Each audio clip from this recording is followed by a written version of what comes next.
Hey, Mega Man, is that your costume for the Halloween party? What are you even supposed to be? I'm Blue Beetle. Ha! That's so stupid! Well, what's your costume? Hold on, I'll show you.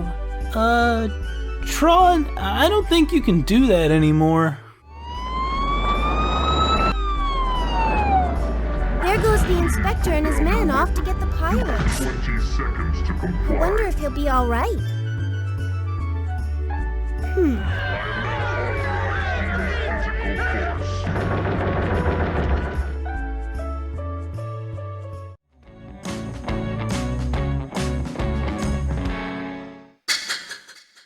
Mega Man Legends is a third-person action-adventure game and getting yelled at by your girlfriend's simulator. Get out of here now! It was developed by Capcom and released on the PS1 in December of 1997 in Japan and 1998 everywhere else. So before we get started, I've got to tell you all something. I don't really care for the Mega Man games. Alright, calm down all three of you Mega Man fans. They're still better than Sonic. Just so you know, I've got my credentials in order. I started with Mega Man 3, 4, and 5 on the NES when I was a kid, and I've played them again when I was older. I've played Mega Man X 1 and 2, Mega Man Battle Network, and I've played as Mega Man in Super Smash Bros. These games are not generally fun for me, and I do include Smash Bros. In that. They exist in the same place as the hardest FromSoft bosses where I can beat them, but by the time I do, I'm no longer enjoying the experience. You know what is a fun Mega Man game? 20XX. I will not be taking any questions. So keep that background in mind when I tell you that Mega Man Legends is not only the best Mega Man game I've ever played, but may very well be the most fun PS1 game I've ever played. And it's sitting pretty far up the list of most fun games overall. Don't look at me like that, Spyro, you know you're special. But it really is that good. Typically, when I recommend one of these older games, especially the 3D ones, there's a little caveat implicitly tacked on to the end of it. If I say, this game is a lot of fun, or it looks great, the quiet part of that sentence is, for its time. I don't really need that caveat here. Mega Man Legends looks great, it controls well, and it's a lot of fun. You could add subtitles and the ability to remap some controls, put it on Steam, and it would blow away the majority of the retro indie scene. Don't get it twisted, I'm well aware that there are other games on the PS1 that were more cinematic or that told a more interesting story. But as much as I love Legends of Dragoon, this Legends is still way more fun. One of the friends who recommended it to me said, I can't really put it into words, there's just nothing else like it. And I think he's right. Mega Man Legends was a departure from the established Mega Man formula, which had, up until this point, been combat-focused side-scrolling platformers with ball-crushingly difficult boss fights. At least that's what I would have said when I was 10 years old. The game would still have its fair share of action, but with the difficulty dialed down and a larger focus on establishing a world and a narrative to drive you through it. It was a game that could be enjoyed by everyone, even women.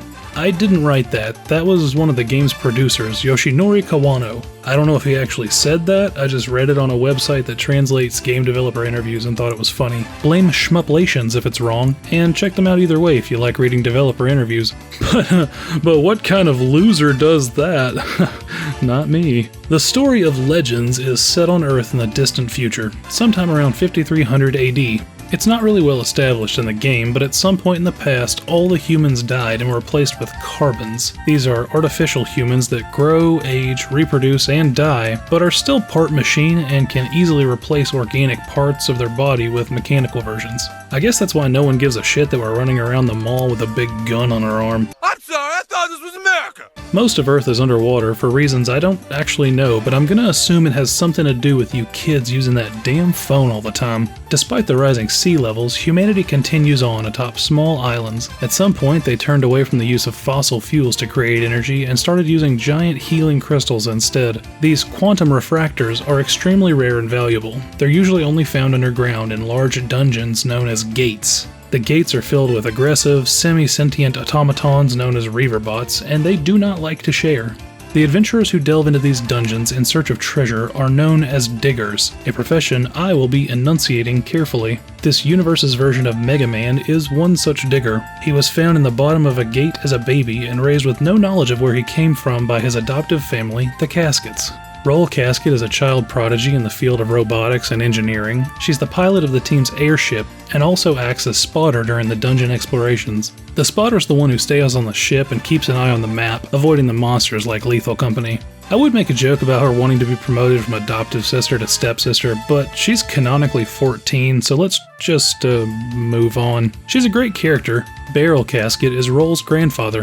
Oh, I get it, Barrel Roll. He's a well-known professor who was also once a digger himself. He's the one who found Mega Man as a baby while illegally trespassing in a ruin and decided to raise him. The last member of the crew is their pet monkey in a diaper named Data. He's always just doing his little dance, just happy to be here. I don't trust this thing at all. It's something about those eyes. I think it's weird that he's the one who saves our Data and heals us. I feel like Roll could just plug Mega Man into a USB port. Life has taught me that anyone who is this happy is just waiting for you to turn around so they can bury the knife. The Scooby Gang lives on a flying ship called the Flutter, sailing the skies and exploring ancient ruins in search of treasure and answers. Mega Man wants to know where he's from, and Roll and Barrel are searching for Roll's parents who went missing years ago. The game is split into two distinct parts. The surface world is bright, open, and colorful.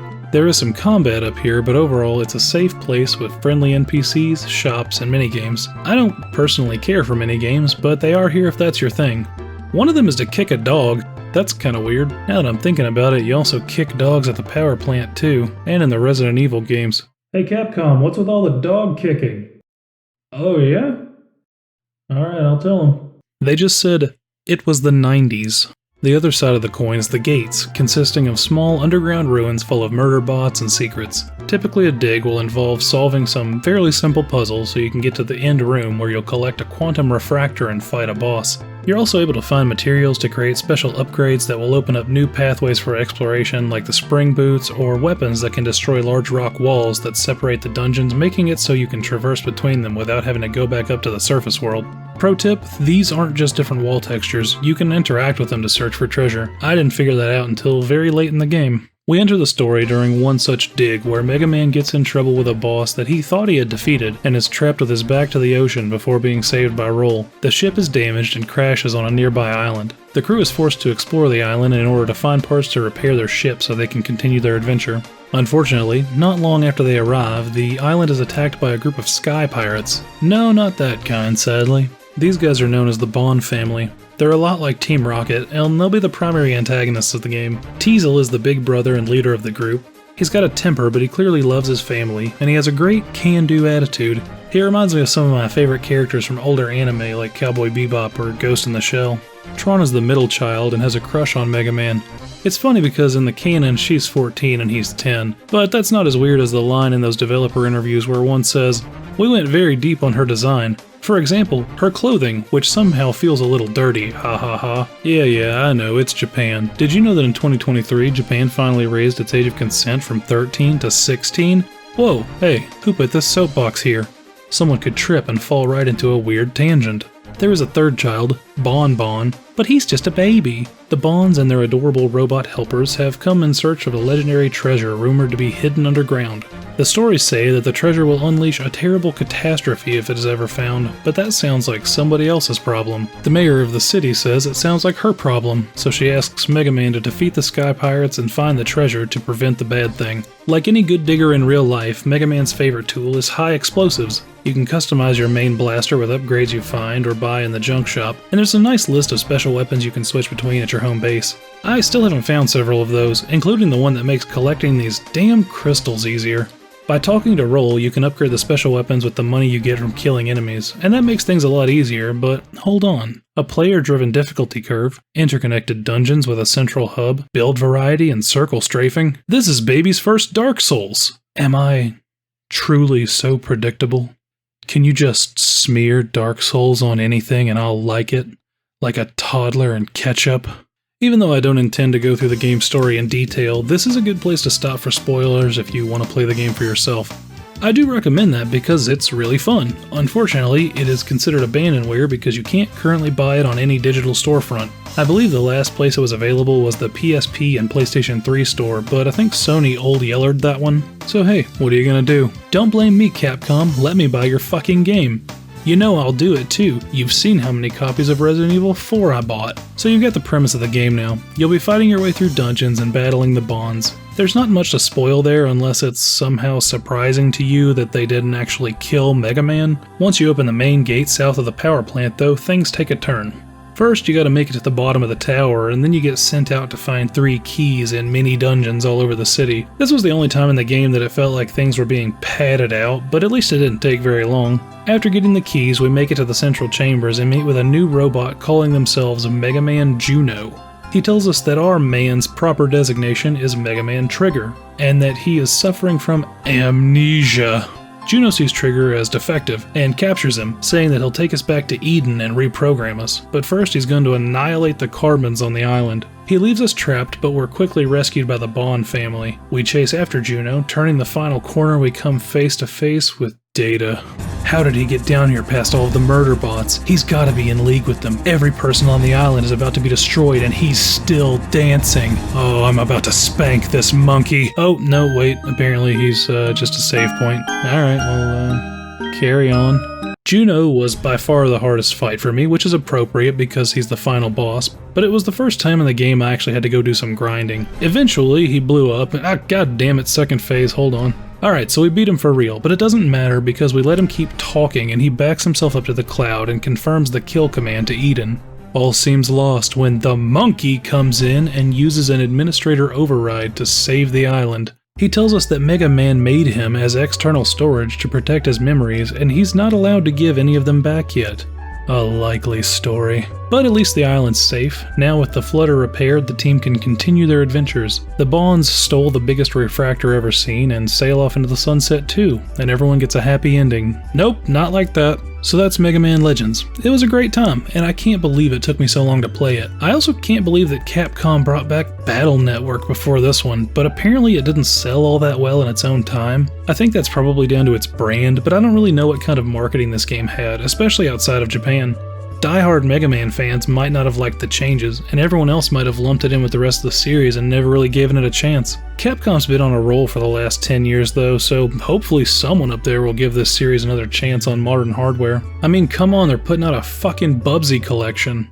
Alright, so I've spent a while talking about how much I enjoyed the game, and I do stand by that, but I still like to try to see if there's anything that could be done differently with today's game design sensibilities. Not that I want to be like that lady with the Jesus painting, but if this game got an actually good remake, there are a few changes that would be nice. I've already said that I think every game should have subtitles. Remapping the controls would be nice, but you wouldn't really need to with proper camera controls. You can't even look up in this game unless you're using the aim button, and then you can't move while you're doing that. When this game came out, the DualShock 2 still wasn't a standard, so they had to make it playable on just the D-pad. That's why you strafe with R1 and L1. Updating that would help a new audience to enjoy the game, but it would make the combat even easier. I don't really think that's a bad thing. The game was obviously targeted towards kids anyway. There are some sections in the dungeons where you go into a narrow corridor and you can't see what's ahead of you or aim at it because the camera pulls back and it clips outside the walls. It's not a common problem, but it makes the few enemies that are in those corridors more annoying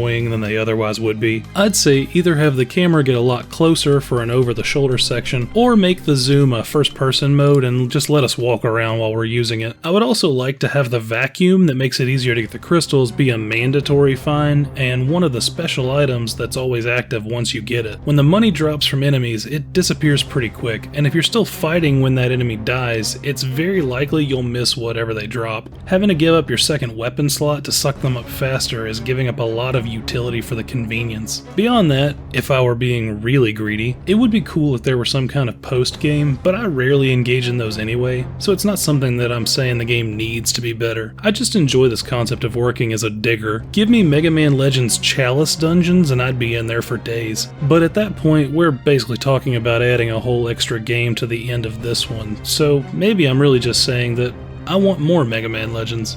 Anyway, if you get the chance, I recommend giving this one a try. Like I said, it's a lot of fun and it only takes about 10 hours.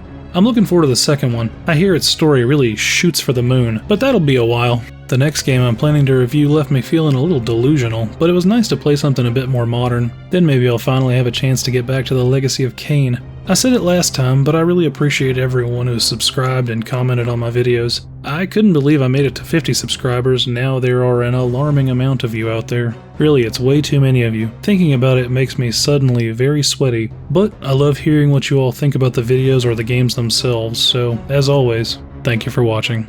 Later.